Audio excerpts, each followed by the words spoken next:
Welcome to today's episode of the Working Wisdom podcast series, brought to you by the CT Bauer College of Business at the University of Houston. We're having a conversation about work-life balance, how to navigate and overcome challenges within your career, and how to make business more accommodating to a diverse workforce. Hey guys, this is Noha Sahnoune and Emma Armour, coming to you live from the Slowpokes coffee shop. So this is part 2, a follow-up on our initial podcast episode, which we recorded for the podcast, How Does She Do It, with the Bauer College of Business, which we recorded, I think, about a month ago. And there was a lot of interest and a lot of questions. And so we decided to have a meetup today here at Slowpokes and meet the people who made it possible for us to make that initial podcast. And it's a lot of fun out here. There's a lot of people, a lot of mosquitoes, a lot of good coffee, but we're out here and we're glad that you guys came out to support us and share your experiences with us. And yeah, so above all, we really just want to extend a thank you to everyone, to Slowpokes for making this possible, to Charlie for coming out on a Sunday with the UH Bauer communications team, and of course with every single person who showed up today. We are really excited to get to meet all of you. And like Noha said, our topic for today is creatives and careers. So we really wanted to kind of start a conversation around what it means to be creative and balance a career, whether that means maybe you're doing freelance creative stuff all the time as a photographer, supporting yourself. Maybe you're working in a totally different industry and you do stuff like that on the side, or maybe you're just here to learn. But either way, we wanted to start a dialogue around what that means and maybe the role that has played in people's lives. Exactly. And so looking out into the people who are here, we see a lot of folks who are still in college, whether that's at the University of Houston or elsewhere. And then a lot of folks who are also in their careers, so starting new jobs or recently hired or about to graduate and things of that nature. So we're really excited to hear the perspectives of others who instill this creativity into their lives and also manage their full-time careers as well. On that note, I think it might be appropriate to announce that I actually recently accepted a full-time job offer at Shell Oil. So that's a new development since the last time we've talked, and kind of adds to the conversation, I think, because now Noha and I are both creatives working in oil and gas. So we never thought we'd see ourselves here, but yikes. but we're here. Alrighty, and so with us today we have Alejandro, Alina, and Abdul sitting right across from us. And we're going to ask them a couple questions about how they feel they instill creativity in their lives, as well as manage their careers, whether they are out in the workforce or still in school. So Alina, tell us a bit about yourself. Well, my name is Alina Badon. I am a liberal studies major at the University of Houston. My areas of concentration include the Middle East, economics, and law, policy, and value minor. As far as creativity goes, I think everyone is creative. I think different experiences in life can cause you to feel maybe like your creativity is suppressed, and I feel that's kind of how I was brought up. I feel like more of a logical thinker, but as I've been at U of H, which really has a thriving creative population, I think I've wanted to kind of open myself up to my creative side more. And so that's part of the reason why I'm here, because this is a creative meetup and I just wanted to kind of light that fire of inspiration within myself again. That's awesome. Yeah. How about you, Abdul? I would say, first I'll introduce myself. My name is Abdul. I'm a supply chain and marketing major. As far as creativity goes, for me, I think I was raised up, as how Alina said, thinking logical, but coming to Bauer and meeting all the creative people, I feel like I learned a lot. Especially, I would say one of my inspirations is actually Emma, because she's the one who always inspires me to do something good, take different pictures. Because she's usually the one, if I ever take a picture, I'm like, Emma, can you edit this picture for me? Because I'm always going to her all the time. Oh, thank you. Well, that's very sweet. I love taking photos. It's pretty much like, it's not something that I don't know. I felt some resistance starting out because I always said, I'm not a photographer. I don't take photos, I'm not that. I'm not that person who comes with like a reflective light, and I'm not a person who you can ask about an f-stop. Like, I'm just not that person. I hope maybe one day I will be, but I can definitely say it's a baby steps. It's a whole process. And my label today, I think it says my name is Emma Photographer, but it really does truly start at the portrait mode iPhone 8 level. That's where right. iPhone 4. What are you talking about? Sure, whatever you roll with. It's not about the title at all. It's about kind of learning, starting small, not being afraid to take that next step, Exactly. and developing your eye and developing your vision. And I think eventually that title comes, and you can say, all right, maybe I am a photographer, but it's definitely a process. So, I mean, that's one reason why I love going on photo shoots with you, Abdul, and with all my friends who, not only is it fun for me, but it's a learning experience. So I gain a lot from it, Alejandro, tell us a bit about what makes you creative. Well, my name is Alejandro Sahnoune. I graduated from the MBA program at the Bauer College of Business.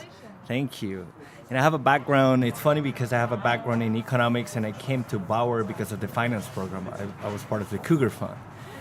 And now I'm a creative director in a marketing consulting company. So to me, creativity comes from discipline, comes from doing the work. I started blogging. And if you read Steven Pressfield's book, The Word of Art, he talks a lot about the muse, right? Everybody's trying to find the creative muse and that moment of wonder when the big idea is going to come. And what he talks about in the book is that the more you work, the luckier you get with creativity. So for me, it's about writing a blog post every day, reading something every day, and just putting in the work.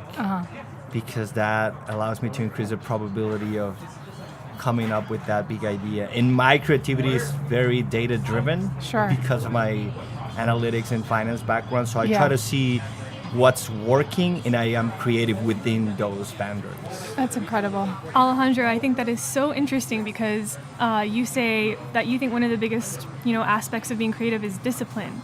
And I think that's something that not a lot of people think. I think there's a certain connotation surrounding being a creative, like, oh, that person's a creative, And I definitely don't think that a lot of people, the first thing they associate that with is discipline, especially data, especially analytics, But I think there is proof that, I think creativity, discipline, and data, creativity is so much more than just art. It's so much more than just pictures. It's really a story. It's whether it's a story that you're taking with photos that you're writing with a blog post, or whether it's a story that you're telling by looking at an Excel sheet.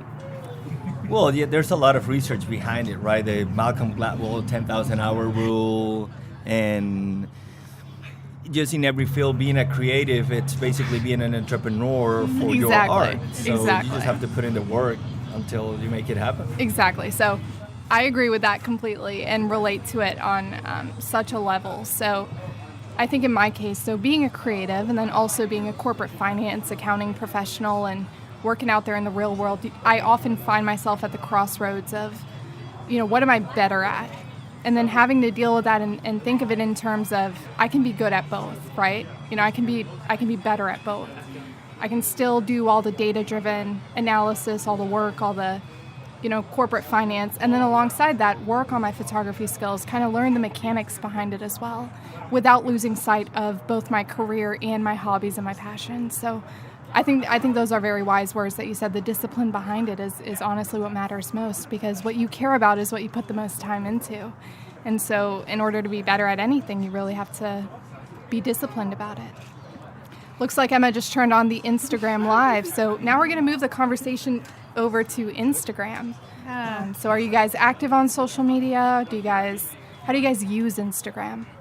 I use Instagram, but I wouldn't say I'm necessarily that active on Instagram because I think there's a lot of pressure associated with growing a social media platform to be a certain person. That's valid. Yeah. And so I never felt that I wanted to put my life, my highs and lows out there for the judgment and criticism of anyone and everyone. Do you find any benefit in it? Do you find any friends? Well, I find that because I don't have the pressure to post something on social media, that I feel oftentimes more present. And I think a lot of people complain about that. Feeling the need that they need to record everything or photograph everything, and it takes away from the experience. But I do think that social media and putting yourself out there on social media is very valid, and it can help a lot of people. It's just not where I'm at right now. No, I definitely understand what you're saying. So when I first started on social media, it was almost as if everything I was posting, I was monitoring the likes. I was monitoring the engagement. I wanted more. It was almost like an addiction.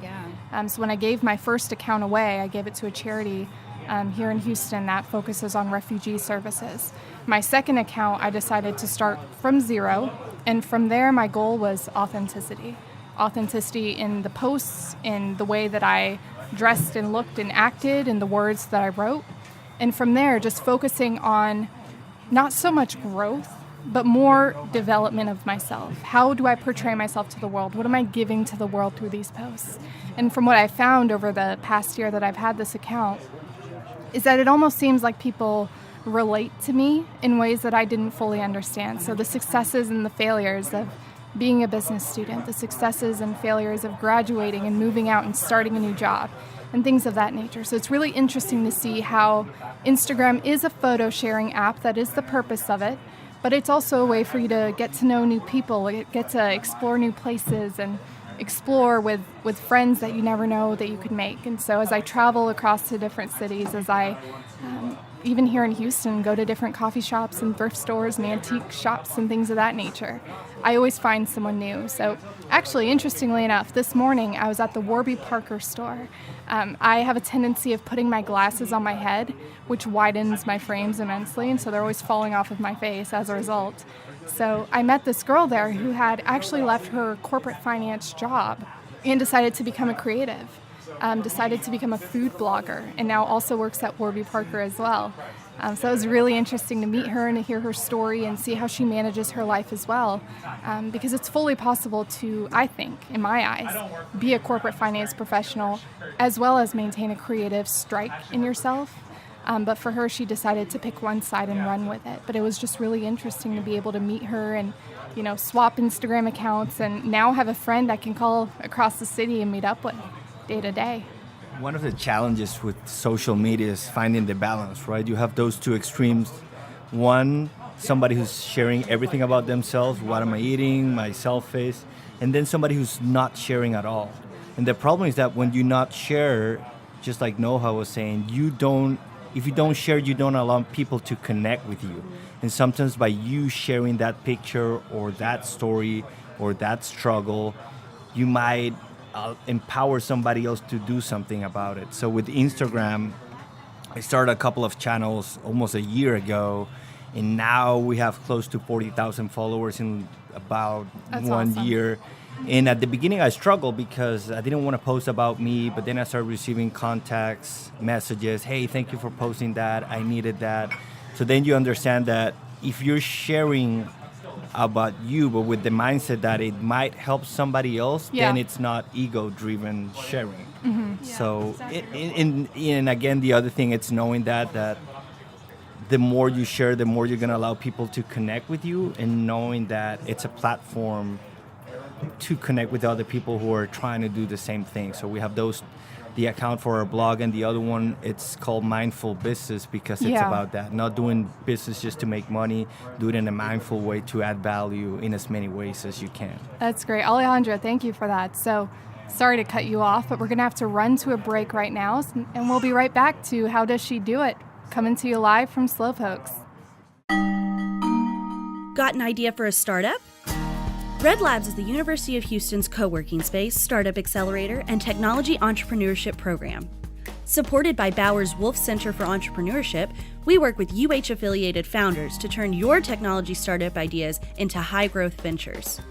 We provide free co-working space, access to mentors and resources in the startup community, and customized startup curriculum. For more information, visit redlabs.bauer.uh.edu. Alrighty, we are back with How Does She Do It? Part 2 with myself, Noha Sahnoune, and Emma Armour. Hi everyone, glad to be back. So with us today, we have Adam, we have Mustafa, and we have Ty as well, coming to you from Slowpokes Coffee Shop in downtown Houston. So, guys, I guess our next topic that we want to talk about is entrepreneurship. All right. So, as you know, this is a creatives meetup. So we're talking about balancing creatives and your career. And we think a big part of what it means to be creative is entrepreneurs. So entrepreneurs wouldn't thrive or exist if they weren't creative. And usually the most creative among us are the people responsible for creating businesses, starting ideas, etc. So we kind of want to hear from you guys a little bit, just a couple of thoughts on what it means for you guys to be creative and maybe how that ties into being an entrepreneur. Hello, y'all. Adam taking it back. So, in the future, I don't know if the near future or the distant future, I want to open up a bakery. But why a bakery? What makes a bakery different? An Arabic bakery. You don't hear about too many Arabic sweet bakeries in Houston or the That's U.S. awesome. You might hear of a few of them, but what makes me different? This all starts with a dream. Back in 1962, Rashid Arafat started an Arabic bakery called Arafat Sweets in Palestine. In 2005, my dad continued the legacy of Arafat Sweets with one location in Amman, Jordan. By 2008, we had 40 locations all over the Middle East with 24 stores in Jordan, with a factory in Egypt, a store in Libya, a store in Qatar, a store in Dubai, all over the Middle East. So if we go back to 2017, where we are now, I want to take that business here. So one of the reasons why I want to start that business is because of the legacy. Awesome. Now, Mustafa, tell us a little bit about you. Tell us about your entrepreneurship. You know, I just like being around creative people, creative entrepreneurs here in the city of Houston, especially regarding healthcare. You know, I joined this amazing organization called Inventure, based in the medical center, where we work with people from J Labs and TMCX, where we meet a lot of great graduate students, great postdocs, great physicians who just have these ideas, but they don't know what to do with those ideas.